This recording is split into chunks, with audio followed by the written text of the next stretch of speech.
Over 40%, I mean over 40% of sexually active adult women experience female sexual dysfunction at some point in their lives. Right, which is just a staggering number. It really is. Yeah. We're talking about millions of people dealing with everything from a sudden drop in desire to severe difficulty with arousal or an inability to orgasm or even intense pain during intimacy. Yeah, and yet... And yet, despite that massive figure, only about 14% of those women ever actually bring it up with a doctor. Which is tragic, really. It is. There's this profound wall of silence surrounding the whole issue. And honestly, looking back at the medical history we pulled for today's deep dive, that silence is pretty understandable. Oh, absolutely, because for decades, if you went to a clinic with these exact symptoms and there wasn't, a glaring surgical emergency happening, the options were incredibly bleak. Like non-existent almost. Basically, yeah. You were essentially offered psychological therapy, maybe a short-term trial of hormones, or the worst one simply told that it was a natural part of aging or stress. Just deal with it, essentially. Right. The therapeutic toolbox for women suffering from these conditions has been practically empty for a very long time. The medical community just lacked a reliable level A alternative for patients who either couldn't tolerate hormone replacement therapy or simply didn't respond to psychological interventions. Because it's not all just in the mind. Exactly. We've seen this historical tendency to compartmentalize female sexual health, treating it as either purely emotional or entirely hormonal, and completely ignoring the complex physical, vascular, and neurological infrastructure that actually makes sexual function possible. Right, the actual physical hardware. And that brings us to the core of this deep dive, because we are focusing on a radically different approach that treats that infrastructure directly. It's a fascinating shift. It is. It's a non-surgical procedure that has been exploding in popularity. You've probably seen it advertised. It's commonly known as the O-shot, or intimate platelet-rich plasma therapy. Intimate PRP. Yeah, intimate PRP. And the promise being made by clinics all around the world is that by injecting a patient's own blood components into highly specific, sensitive anatomical areas, you can literally regenerate tissue and restore function. Which sounds like science fiction, I know. It does. Yeah. So our mission today for you listening is to take a stack of clinical reviews, recent trial data, and medical studies to separate the marketing hype from the actual biology. We are answering a very specific question. Can injecting your own blood into these intimate areas actually improve sexual sensitivity and function? And I think we need to establish right away that while the foundational concept sounds intense, it is entirely anchored in established regenerative medicine. It's not some fringe wellness fad. No, not at all. We are not looking at synthetic fillers or foreign chemicals here. Intimate platelet-rich plasma, or PRP, leverages the body's innate healing mechanisms. Like orthopedic surgeons, dentists, wound care specialists, they have utilized PRP safely for years to repair torn tendons and accelerate bone grafts. Oh, wow. So it's a proven technology in other fields.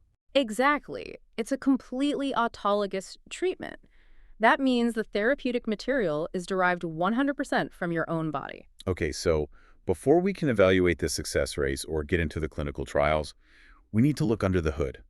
Let's break down the actual mechanics of how blood from a patient's arm ends up regenerating tissue, because clinics often market this as, like, liquid gold. Yeah, they love that term. So the preparation involves basic physics and cellular biology. A provider draws a small amount of blood, usually around 10 to 20 milliliters. Just a normal blood draw, like at a physical. Just like a normal blood draw. And that vial is immediately placed into a centrifuge.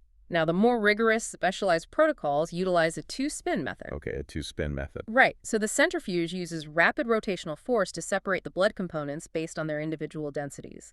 That first spin is designed to pull all the heavy red blood cells to the very bottom of the tube. Leaving the lighter stuff at the top. Exactly. The lighter plasma stays at the top. But the real target, and this is what we found in the research, the real target is what happens during the second spin. Yes, the Buffy coat. Right. The machine isolates this highly concentrated middle layer called the Buffy coat. And that thin layer contains the platelet-rich plasma, which holds like 5 to 10 times the normal concentration of platelets found in regular unspun blood. And that concentration is the key, because most people know platelets for their role in clotting, right? Like stopping the bleeding when you get a paper cut. Yeah, that's what I always learned in school. Sure, but their true regenerative power actually lies inside their alpha granules. Alpha granules. Yeah, these little storage units inside the platelets. They are packed with vital regenerative proteins. So by isolating that buffy coat, we are grabbing massive quantities of vascular endothelial growth factor, or VEGF, and platelet-derived growth factor, and TGF-beta.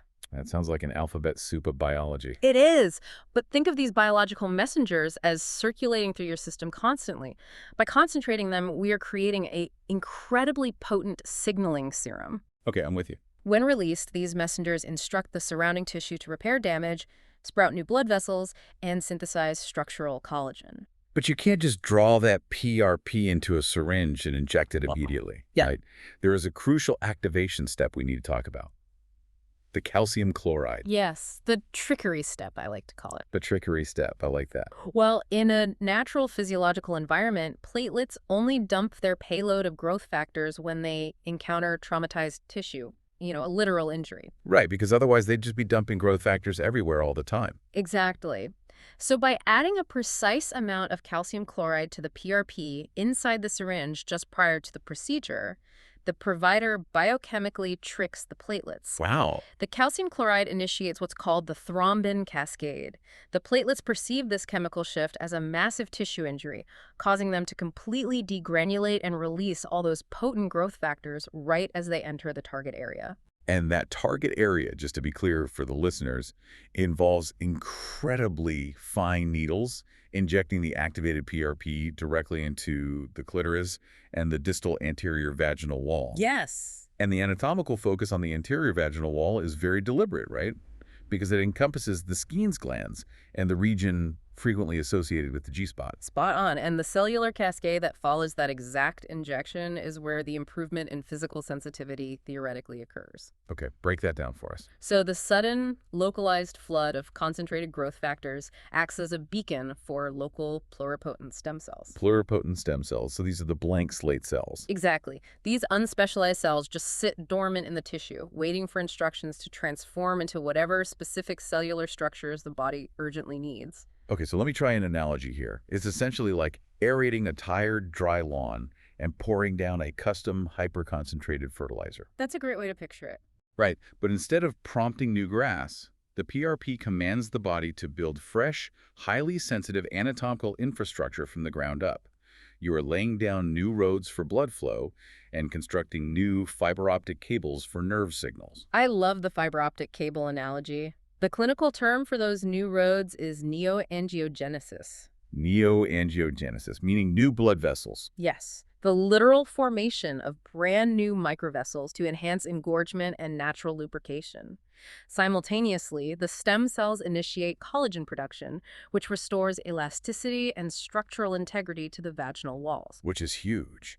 But what about the sensitivity itself? Right, so most critically for our focus on sensitivity, the growth factors stimulate neuronal growth, increasing the density of nerve endings while simultaneously boosting the blood supply required to nourish them. It creates a much higher physiological capacity for sensation. The biological theory is really elegant. Like, the mechanism makes complete logical sense when you explain it like that. On paper, it's perfect. Right. But human biology is notoriously messy. And a theory in a petri dish doesn't always translate to better orgasms in real life. The true test lies in the clinical data. Always. And the modern era of this treatment really began with a 2014 pilot study published by Dr. Charles Runels. Who is the physician who invented the specific trademarked OSHOT protocol, right? That's him. So he treated a very small cohort of 11 women ranging in age from 24 to 64. These patients were presenting with a broad spectrum of severe sexual dysfunction, including deep dyspareunia, which is painful intercourse, and anorgasmia. Now, a sample size of 11 is tiny. We have to acknowledge that. But the recorded outcomes in that study were undeniably dramatic. Very much so. The researchers utilized the Female Sexual Distress Scale alongside the Female Sexual Function Index, or the FSFI. And the FSFI is a rigorous, multidimensional self-report tool measuring desire, arousal, lubrication, orgasm, satisfaction, and pain. It's the gold standard for these surveys. Yeah. And following the treatment, 71% of the women shifted their self-categorization from distressed to not distressed. Which is a massive quality of life shift. Totally. And furthermore, 82% demonstrated significant, measurable improvement across their overall FSFI scores. Seeing an 82% improvement rate across such diverse domains of sexual function in an initial pilot study, it generated immense interest within the urogynecology I field. bet. It signaled that this wasn't just, slightly masking a symptom. It was potentially addressing the root structural cause of the dysfunction. Now, I have to bring this up because it's wild. That 2014 study also documented a very unexpected side effect. 2 of the younger participants experienced what the paper described as extreme sexual arousal. Yes, the hyperarousal cases. We're talking about spontaneous orgasms and ejaculatory orgasms that persisted for a full 1 to 2 weeks immediately following the injection. Which sounds intense, and the researchers actually had to analyze why that immediate hyperarousal occurred. Because true neuronal growth, the actual sprouting of new nerve endings that takes several weeks to fully develop. Right, you don't grow new nerves overnight, so what was causing it? They concluded this acute reaction was a mechanical effect driven by the volumetric pressure of the PRP. Just the physical space it took up. Basically, when the plasma interacts with the thrombin during activation, it doesn't stay a thin liquid. It coagulates into a platelet-rich fibrin matrix, essentially a biological gel. Oh, interesting. So this firm gel was physically resting inside the anterior vaginal wall, putting continuous volumetric pressure against the urethra and the highly sensitive Skene's glands from the inside out. Precisely. The matrix acts as a temporary scaffolding, holding the growth factors in place so they don't simply wash away into the bloodstream. That makes sense. And before it naturally dissolves over a couple of weeks to be replaced by the newly generated tissue, that physical scaffolding exerts sustained mechanical pressure on a region packed with sensory nerves. It really highlights just how responsive that specific internal anatomy is to localized stimulation. That is fascinating. And of course, that initial data from 2014 spurred much larger investigations. We looked at a 2019 study by Suganen and colleagues involving 52 women who received 4 separate sessions of PRP over a 4-month period. A much more robust sample. Yeah. Their specific orgasm scores more than doubled, jumping from a baseline mean of 2.11 up to 4.48. That's a huge leap. And then an even more detailed 2022 study by Abdel Salam examined 30 postmenopausal women. The total FSFI scores in that group leaped from an average of 16.5 up to 28.5. They recorded massive, statistically significant improvements in desire, arousal, and orgasm. But curiously, the one domain that didn't show dramatic improvement was pain. Why do you think that is? Well, the failure to significantly reduce dyspareunia in that specific cohort reveals an important limitation of the therapy. Intimate POP excels at regenerating nerve sensitivity, restoring elasticity, and increasing localized blood flow. Right, we established that. However, painful intercourse often stems from complex, multi-layered issues. If a patient's pain is primarily caused by deep pelvic floor muscle spasms, hypertonic pelvic floor dysfunction, or severe long-standing structural atrophy that has created rigid scar tissue. Adding blood vessels won't help that. Exactly. Simply adding more blood vessels and nerve endings won't resolve the underlying muscular tension or structural restriction. Okay, now we have to acknowledge a massive elephant in the room regarding all of these incredible survey scores. The placebo effect. Yes. Sexual satisfaction is perhaps the most subjective medical metric in existence. Think about it. A patient actively seeks out a specialist, pays a significant amount of money out of pocket, and undergoes a highly invasive, specialized medical procedure involving needles in their most intimate areas. It's a very intense experience. Right, the sheer psychological weight of that experience, the anticipation, the focus on their own sexual response, the feeling of finally taking control of their health that could trigger a massive placebo effect. The mind is the primary sex organ after all. We might just be measuring the power of suggestion. It's a completely valid point. The placebo effect in sexual medicine trials is notoriously powerful, frequently reaching 30 to 40%. 40%, that's huge. Because early pilot studies and observational trials like those in 2014 and 2019 did not utilize a sham injection control group, a portion of those soaring survey scores is undoubtedly psychological. But you can't placebo a new blood vessel into existence. Boom! That is exactly it. And that is where the biological data anchors the psychological response. Human and animal histological studies where researchers physically examined treated vaginal tissue under a microscope reveal objective, undeniable changes. What do the slides show? The slides show a literal, measurable increase in the density of microvessels and a massive proliferation of sensory nerve fibers compared to untreated tissue.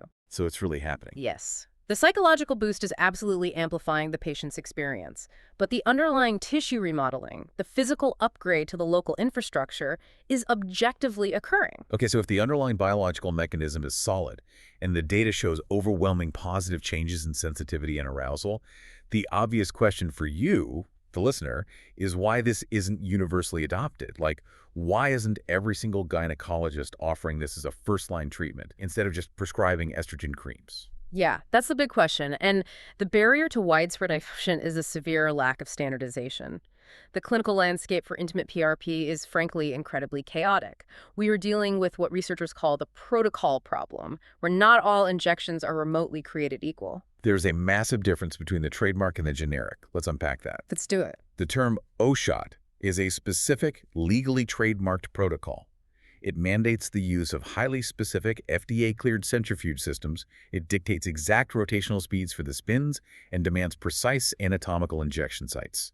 Very strict rules. But the market is absolutely flooded with clinics offering OSHOT-style treatments or generic intimate PRP that follow none of those strict guidelines. And the consequences of that chaos became highly visible in a 2026 randomized controlled trial published in Obstetrics and Gynecology, which is widely known as the Green Journal. A huge publication. Massive. And a randomized controlled trial is the gold standard of clinical evidence because it actually compares the active treatment against a placebo group.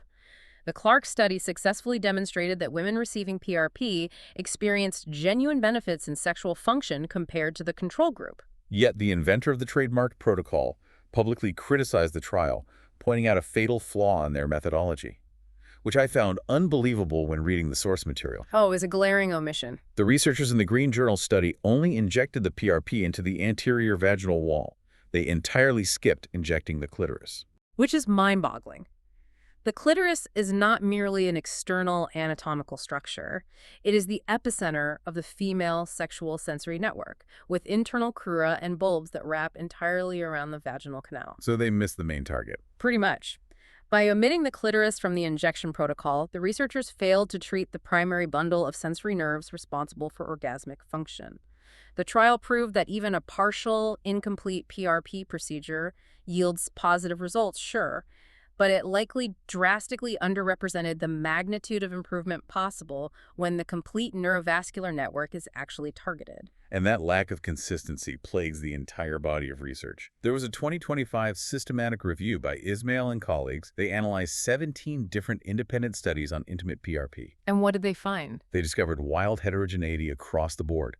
Clinics were injecting anywhere from 2 milliliters of PRP up to a massive 10 milliliter. That's a 5-fold difference in dosage. Right. And some providers used a cheap single-spin centrifuge, while others used the advanced double-spin systems. The injection sites varied wildly, too. Some targeted just the vaginal wall, others included the labia, the vaginal opening, or the clitoris. It's the Wild West. Astoundingly, out of 17 published studies, only 4 even bothered to measure and report the actual standardized platelet count they were injecting into the patients. That's unacceptable from a clinical standpoint. When a patient is considering this therapy, the brand name itself is less important than the clinical rigor it guarantees. The trademarked protocol ensures the physician has been formally trained on the exact peer-reviewed method that produced the high success rates in those foundational studies. You have to do your homework. Absolutely. If a listener explores a generic PRP option, they must aggressively vet the provider. You need to know the volume of blood being drawn, the specific centrifuge technology being used to ensure a high-yield buffy coat, and whether the provider possesses the deep anatomical knowledge required to target both the clitoral complex and the anterior vaginal wall. And this intense need for vetting becomes even more apparent when you look at the financial reality. We pulled pricing data from a prominent regenerative clinic in Canary Wharf, London. They charge roughly £1,110 for a single standalone treatment. Wow. Yeah, and a recommended course of 3 sessions pushes the cost to nearly £3,000. That is a substantial financial investment, and it really highlights why rigorous protocol and absolute precision are non-negotiable. But, the pricing reflects the sophisticated equipment, the specialized training, and the time required for a proper medical evaluation. The Canary Wharf Clinic's published materials explicitly emphasize an assessment-led approach.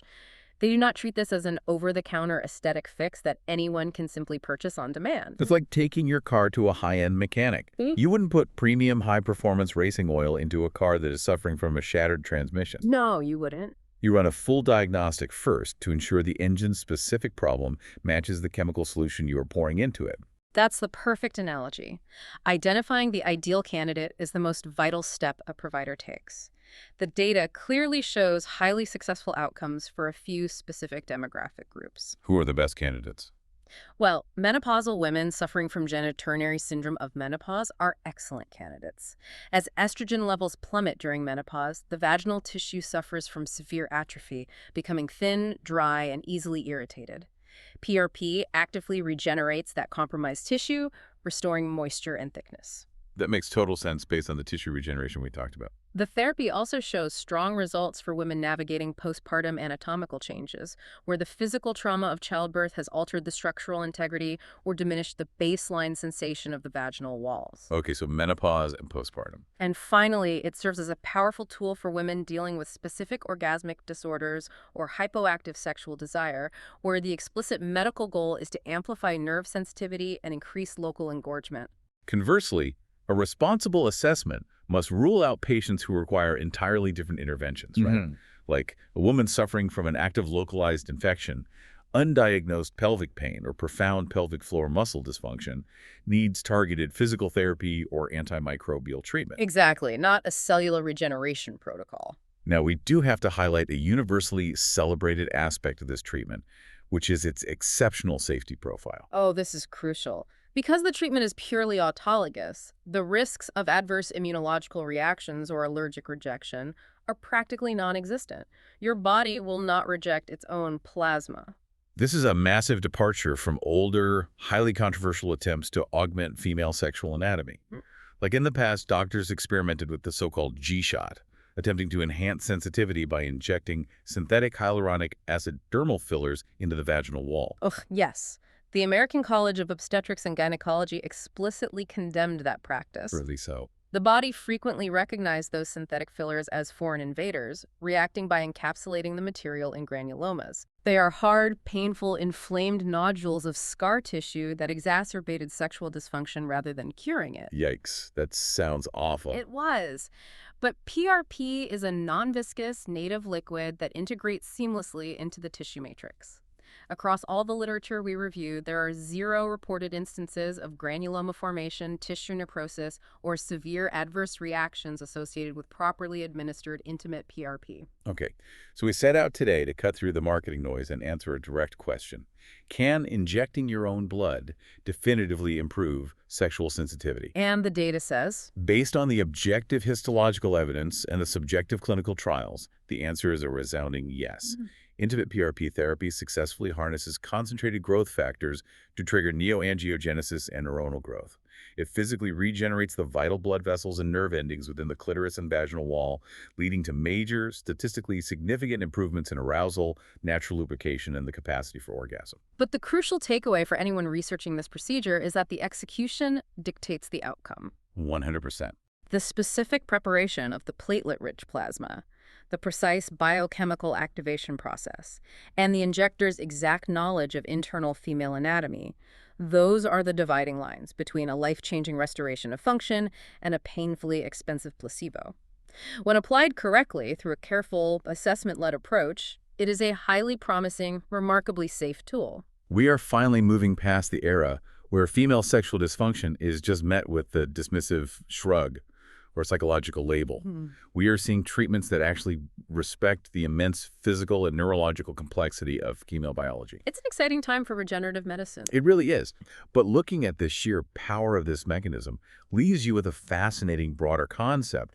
Think about the implications of the cellular cascade we just detailed today. If we can successfully isolate the growth factors in a simple standard blood draw, and use them to literally regenerate sensitive nerve fibers and reverse years of structural decline and sexual dysfunction, what other diminished physical sensations, degenerated tissues, or inevitable age-related declines could we potentially reverse simply by harnessing and relocating our own biological material? It really makes you wonder. You already possess the tools required to rebuild your body. It is merely a matter of knowing exactly where to deploy them.